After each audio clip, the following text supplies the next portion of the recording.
السادة الحضور بسم الله الرحمن الرحيم.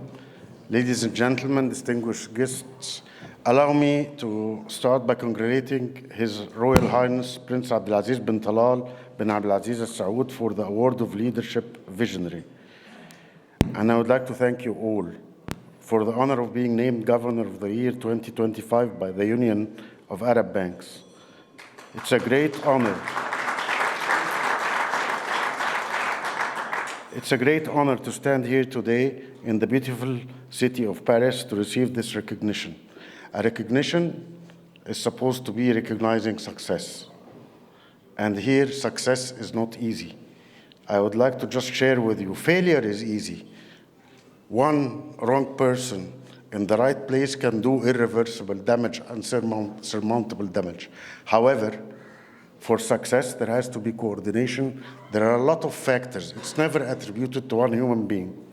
So in this, I would like to first start by referring and thanking the team at Central Bank of Egypt, which is represented today by my friends here, Haggag and Omar and May, if you would like to applaud them.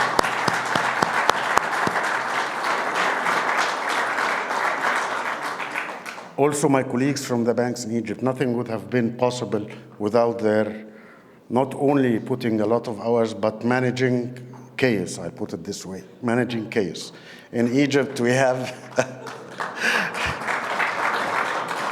So thank you, all of you. Thank you, Muhammad. Thank you, all of you, namely. This award, however, as I mentioned, is not only a personal achievement, but a reflection of the collective efforts and dedication of the team at the Central Bank of Egypt, the team in the banking sector, the government of Egypt with the coordination with Dr. Madbouli, who's been working very hard, and of course, for us as central bankers to succeed, we need to have independence. So for all governors, my colleagues governors here, and for my friends in Europe, we need to fight this new wave of political interference in central bank work. This is one of the issues that if cannot be handled collectively will do a lot of damage. So for this, I thank our president who has really put in a lot of confidence, trust, and really gave the central bank the independence it deserves. Thank you.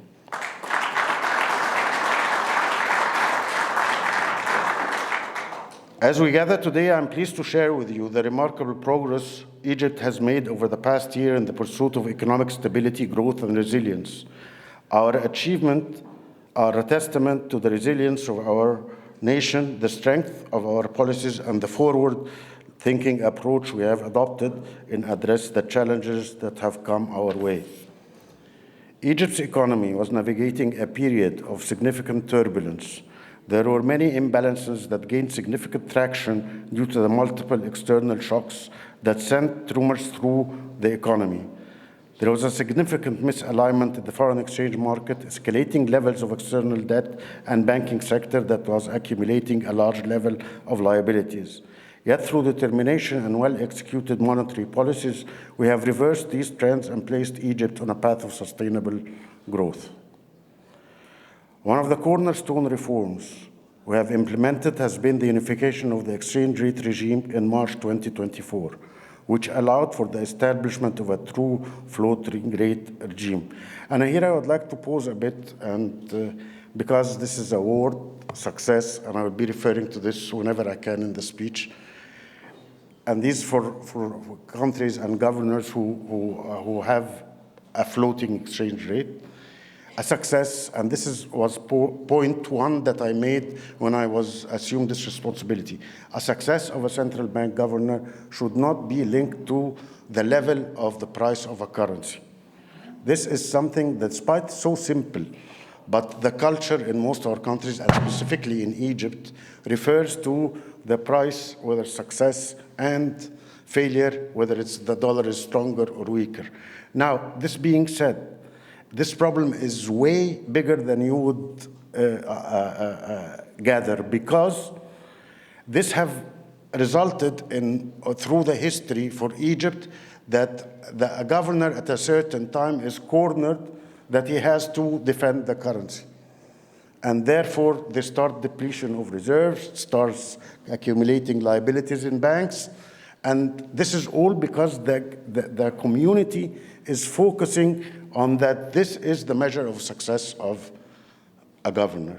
And we in Egypt we haven't been there, but we are persistently working on the culture that the success of the central banks and the monetary policy is relating to inflation, not to the level of the foreign exchange. This being said, what has happened in the foreign exchange market in Egypt is phenomenal, in my opinion, because we have not only unified it with a price that was way lower than the price at the parallel market, we have created a system where pricing is not based on an individual transaction or an individual bank, or it's based on collective demand and supply from the central banks, the interbank market. This being said, our job, which we started now, is to educate the public and the businessmen how to deal with this new animal that moves.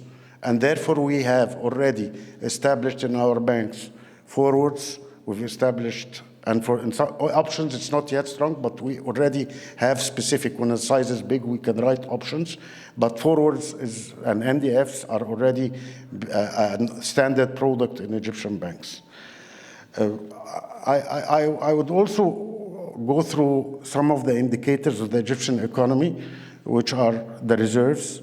In August 22, the reserves were 33 billion. Today, we're talking about 48.5 billion.